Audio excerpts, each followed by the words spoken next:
person could successfully cut off their own finger with a pair of bolt cutters is... well, it's fucking ridiculous. You'd have to be retarded. Now, there were times that Nutt excelled at displaying his capacity for colossal fuck-ups, but he wasn't stupid. I mean, after all, he did code one of the fastest and most complex search engines in the history of the internet. True, its only use was for finding images of naked people, but it remains as, evidence the guy just wasn't dumb enough to forcibly remove his own finger. And how the hell did he get shot 16 times?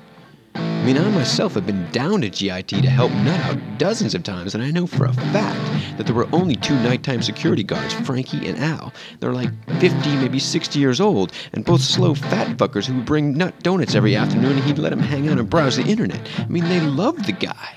They wouldn't shoot him. And they carried revolvers, for fuck's sake. That's 6 shots each times 2 equals 12 shots. So, here's a scenario. That night, for the first time in their fucking careers, Frankie and Al just happened to decide to get off their fat asses and go patrolling outside the perimeter of the building. At the exact moment, Nutt just happens to be inserting his finger into the jaws of a set of bolt cutters. Then, he's magically able to squeeze them closed with one hand. His finger goes flying off, blood spurting everywhere, and at this point, Frankie and Al, instead of calling the cops or an ambulance or crapping their pants, they decide to pull their guns and riddle Nutt's body with bullets, and then they reload, and they fire 4 more shots. Bullshit. I call bullshit. It was bullshit, no doubt. The only reason you cut off someone's finger is to torture them. And you only torture someone if you want information.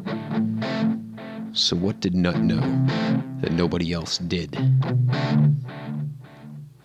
Of course, he knew about the box.